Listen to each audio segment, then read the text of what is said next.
아들이다 그랬어요. 아들이다, 우리 자매님들 계시는데 뭐 아들이다 그랬다 그래서 꼭 뭐 나는 아니다 이게 아니고요. 내 사랑하는 아들이고 딸이다. 그러니까 이렇게 얘기하고 내가 너 때문에 기뻐한다는 거예요. 기뻐한다.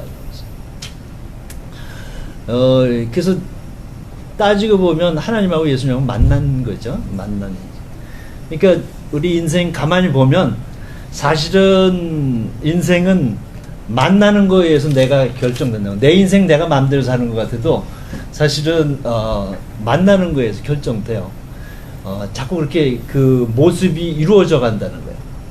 저도 뭐 저희 부모님 만나고 뭐 또 학교 다닐 때 친구들도 만나고 또 직장에 들어가서 직장 상사들도 만나고 어느 직장을 만나느냐 또 뒤에 누구를 또 만나냐 뭐 이렇게 해야 되죠. 내가 내 아들 내 자녀들도 만나고 이렇게. 그래서 만나는 거에 따라서 자기 자신이 형성돼 간다는 거예요. 그래서 여러분 너무 자신만 가지고 고민할 필요는 없어요. 자기가 이렇게 자꾸 만나는 거에 따라서. 그래서 자기 자신의 아이덴티티하고 자기 세상을 살아갈 때 자기 자신이 살아간다는 얘기는 자기 자존감으로 살아간다는 거예요. 그러니까 아이덴티티 이퀄 자존감이야. 셀프 이스템이고 자기 자신을 보는 거죠. 그러니까 그건 다른 사람과의 만남의 관계에서 이렇게 포밍 된다는 거예요. 이렇게 형성이 된다는 거죠. 그래서 내가 누구인가는 사실은 관계에 의해서 형성이 된다는 거죠. 그래서 여러분이 누구 만나는가는 여러분이에요. 그래서 만남은 그래서 굉장히 중요하기 때문에 내가 어떤 만남을 좋아하느냐, 어떤 만남에 가느냐, 어떤 만남에 내 삶에서 이루어지고 있냐를 굉장히 분별할 필요가 있어요. 왜냐면 그게 나기 때문에. 그래서 분별할 필요가 있어요. 그래서 어떤 만남이 있는지를 알아야 돼요. 어떤 만남이 있어요. 설자매님은 인생을 보니까 어떤 만남이 있는 것 같아요. 기분 좋은 만남도 있고, 뭐 좀 싫은 만남도 있고, 뭐 그렇잖아요, 그죠? 하여튼 만남이 있는데, 뭐 두 가지로 보면 뭐 수사학적이지만 두 가지로 보면 선택할 수 있는 만남이 있고 선택할 수 없는 만남이 있어요. 조금 더 이해를 돕기 위해서 선택할 수 있는 만남은 거절할 수 있는 만남이에요. 거부할 수 있는 만남이고요. 선택할 수 없는 만남은 거절할 수 없는 만남이에요. 거절한다는 말을 조금 뭐 영어 편하신 분은 resist를 한다는 거예요. resist. 저항할 수 있다는 거예요. 안 받을 수도 있다는 거예요. 그래서 resistible relation도 있고 irresistible 이 만남도 있다는 거예요. 거부할 수 없는 만남도 있다는 거죠. 예를 들자면 뭐 회사에 가는 거. 회사에 가서 사람을 만나는 거나 어느 회사를 가거나 그렇게 회사를 만나거나 회사에 있는 사람들을 만나거나 어떤 시스템을 만나는 건 내가 선택할 수 있는 거예요. 그리고 친구도 사실은 자기가 선택할 수 있어요. 그냥 뭐 저절로 친구가 되는 경우도 있지만 그래서 그건 선택할 수 있는 거죠. 선택할 수 없는 거 그냥 자기에게 그냥 온 만남이 있어요. 부모를 만나는 거. 그건 선택할 수 없는 거예요. 자기가 선택하지 않는 거예요. 부모가 자식을 만나는 것도 선택할 수 있는 것 같이 보이지만 사실은 선택할 수 없는 거예요. 그냥 저절로 오는 거죠. 그 다음에 여러분 국적이 뭐 코리안인지 USA인지 모르지만 한국인이다 하면 그거는 나면서 또는 후천적으로도 뭐 얻어지지만 주로 한국인이라는 거는 선택할 수 없이 받아들여지는 경우도 있어요.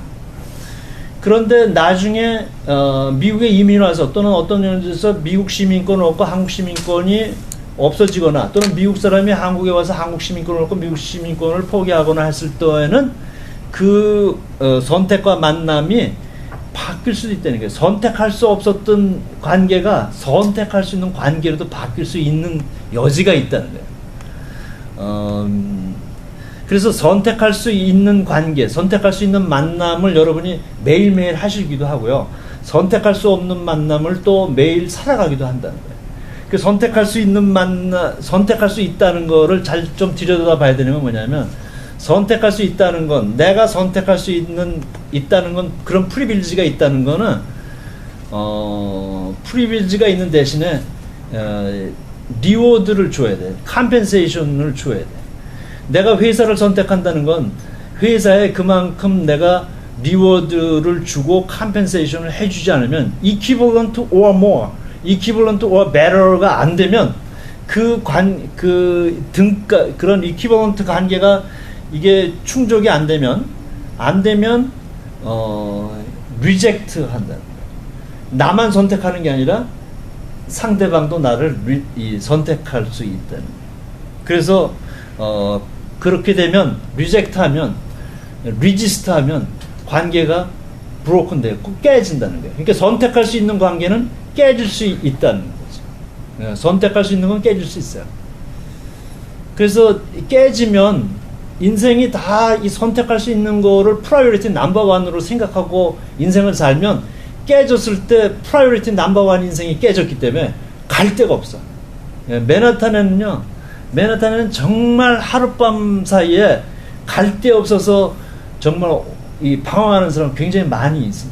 그건 뭐 연봉을 몇백만 번 받거나 뭔가 상관없이 그렇답니다. 그래서 선택할 수 있는 관계에 들어갈 때 굉장히 다시 한번 분별해 봐야 될 필요가 있는 거죠. 선택할 수 없는 관계, 내가 내 힘으로 하지 않고 거절할 irresistible, 저항할 수 없이 그냥 받아들여진 관계는 관계가 깨어지지 않아요. 그건 깨어질 수 없는 거예요. 우리의 의지하고 상관없이 안 깨어져.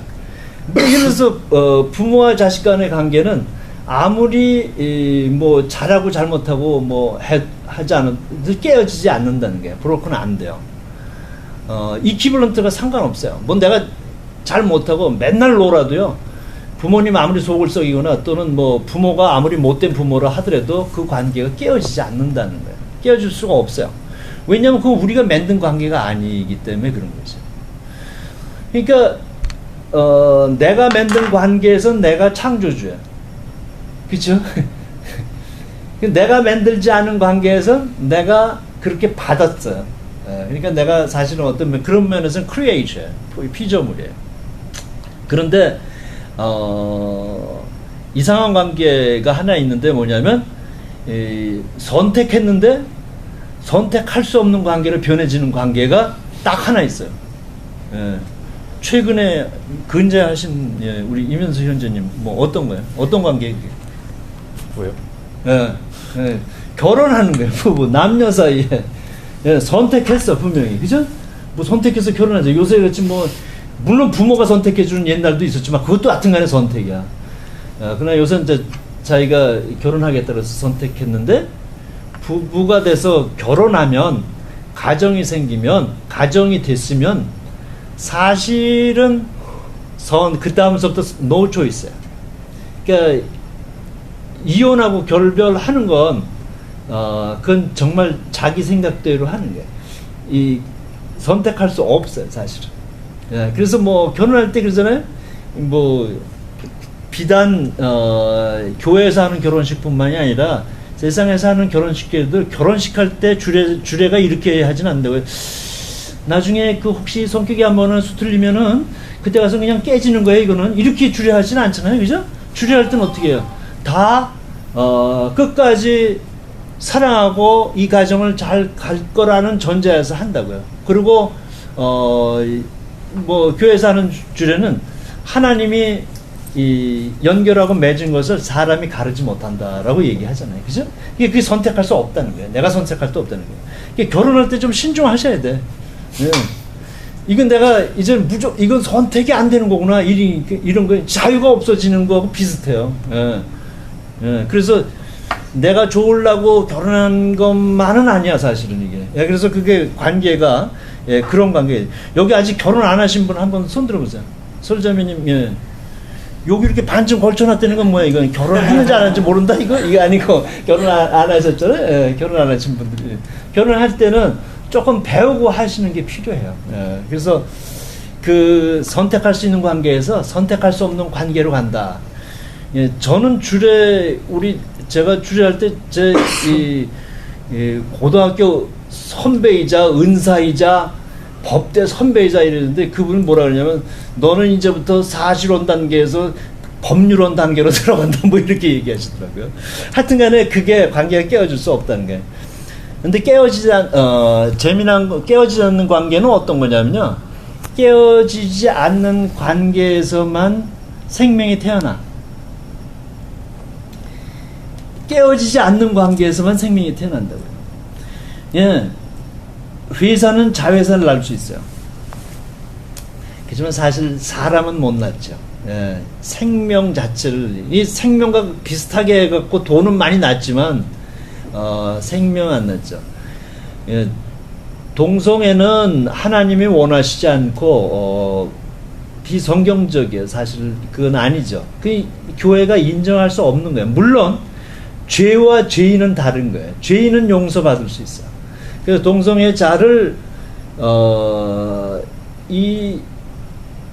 용서할 수 있는 단계로 이렇게 손을 내미는 것까지는 하나님 원하시는 거지만 그 죄 자체를 용납하는 건 아니에요. 그래서 여러분 분별 잘 하셔야 되는데, 그래서 동성애는 입양할 수 있는, 사람의 제도로 입양할 수 있지만, 입양 자체도 굉장히 좋은 거죠. 좋은 거지만 그 안에는 생명을 낳는 권세와 시스템은 없다는 거예요.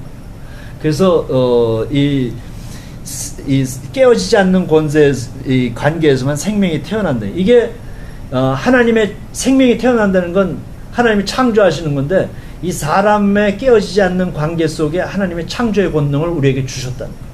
그래서 이걸 재창조라고 하고, 애 낳는 걸 뭐라 그래요? 프로덕션, 리프로덕션이라고 해요. 이게 재창조라는 말이 리프로덕션, 프로덕션이라는 말이 그런 거잖아요. 그래서 이 깨어지지 않는 관계 굉장히 중요해요. 그러니까 여러분은 선택할 수 있는 관계를 만들거나 아니면 선택하지 않는 관계도 리프로덕션 하거나 그 안에 들어갈 수 있는 거라는 거예요. 중요한 건 여러분의 자녀들도 역시 똑같은 관계를 계속해서 살아갈 거라는 거죠.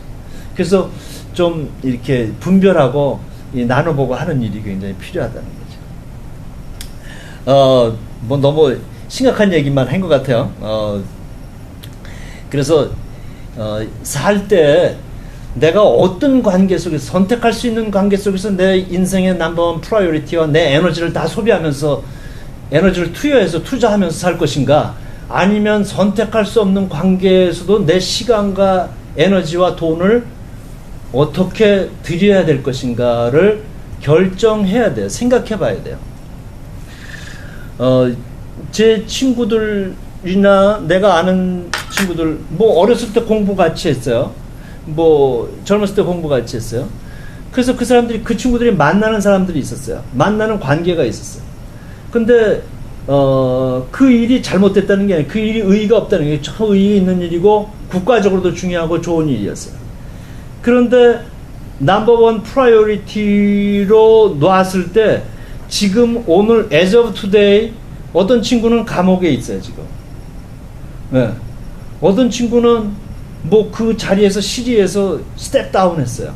또 뭐 어떤 친구는 뭐 세상에서 어컴플리시 많이 못했지만 뭐 가정에서, 그래서 깨어지지 않는 관계에서 내가 내 가정에서 또는 내 이 친구들과의 깊은 그런데 또는 이웃과의 깨어지지 않을 수 있는 관계가 있어요. 그 안에서 내가 어떻게 살아가고 있는가가 내 인생이고 내 아이덴티티일 수 있다는 걸 아시고, 중요한 일을 하되, 세상에 중요한 일을 하되 그 중요한 일과 깨어지지 않는 관계 속에서 이렇게 항상 있어야 된다는 거지.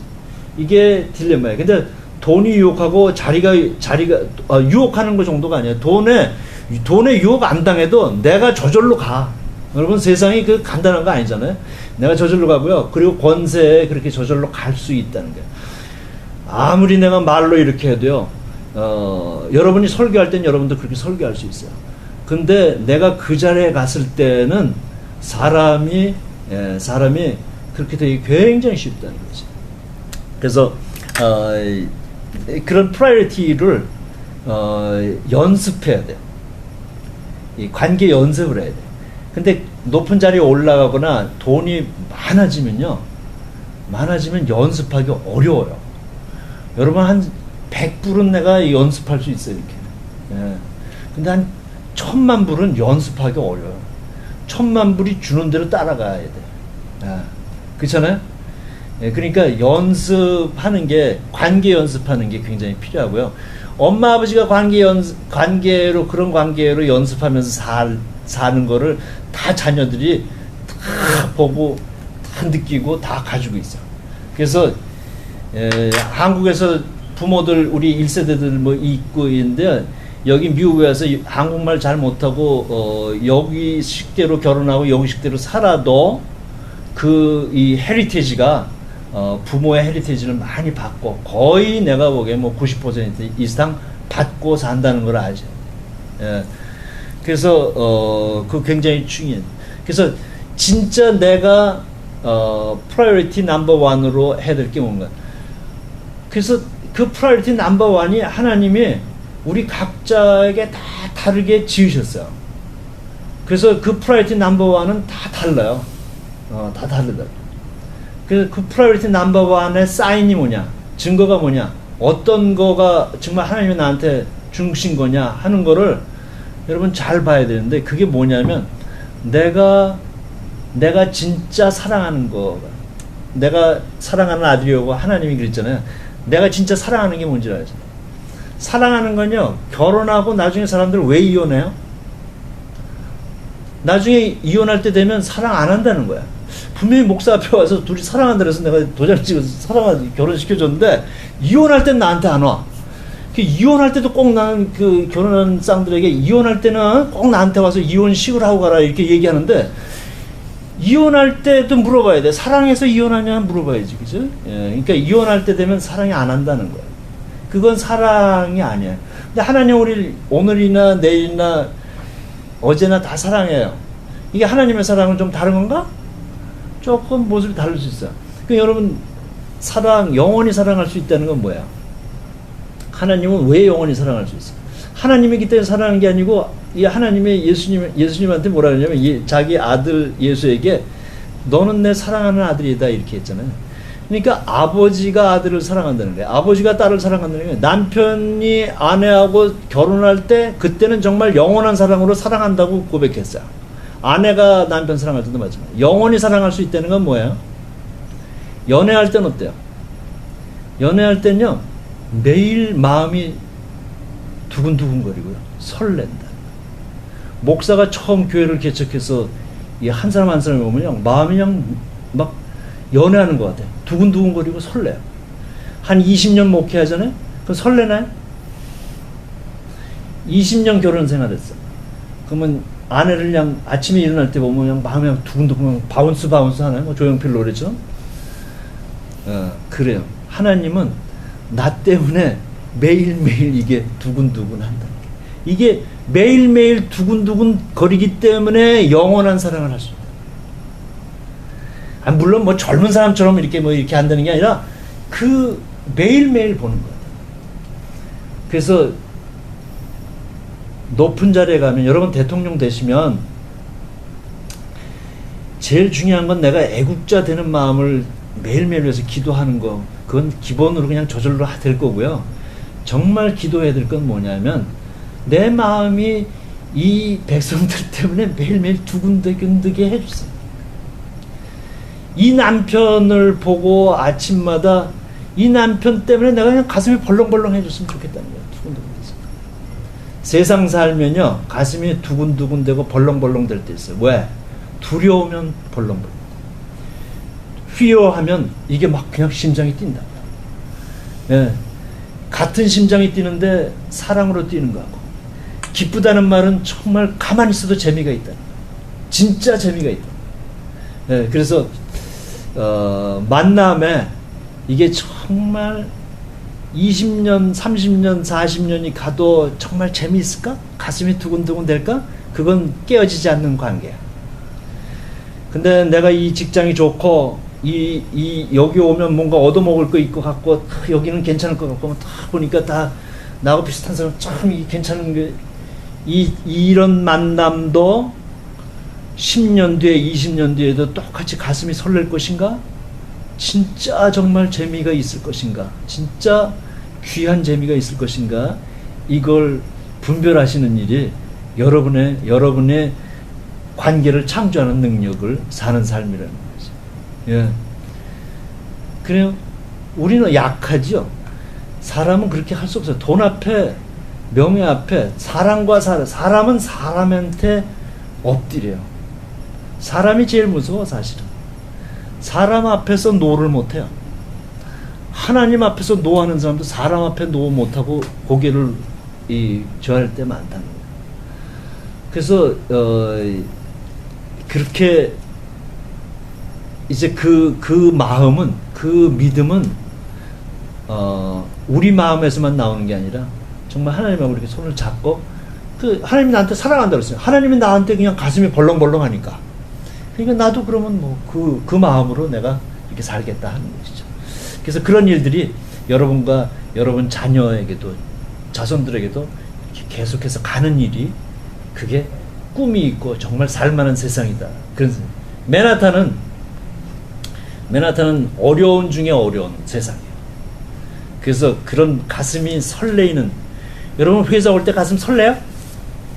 유엔에 갈 때 가슴이 벌렁벌렁해요? 좀 기도해요. 내가 여기 갈 때 가슴 벌렁벌렁하게 해주세요. 두근두근해 해주세요. 그리고 저 위에서도 기도해주세요. 김용복 목사가 목회하면서 가슴이 두근거려야지. 말씀만 전하고 그냥 목회 가르침만 주는 게 아니라 두근거리는, 예수님이 우리 볼 때 그렇게 두근거렸다는 거죠. 예, 두근거리는 사람들끼리, 이렇게 가슴이 설레는 사람들끼리 만나면 문제가 없어. 그냥 두근거리고 좋으니까. 예, 그렇잖아요. 그래서 우리 오늘 한번 1초만 한번 연습해 볼까요? 이렇게 쫙 한번 보시고요. 이제 두근거리게 해주세요 하고 이렇게 하는 거야. 예, 시작. 예, 두근거립시다. 예, 그래요. 한번 기도하죠. 제가 축복하고 기도하겠습니다. 하나님, 우리가 맨하탄에서 만났습니다. 세상에서 만났습니다. 가슴이 두근거리게 해주시고, 이 세상은 우리에게 자기의 굴레에 들어오라고 하지만 세상이 주는 것만이 아니라 정말 하나님이 주시는 가슴이 두근거리고 기쁨과 꿈이 있게 하여 주옵소서. 감사하고 예수님 이름으로 기도합니다. 아멘.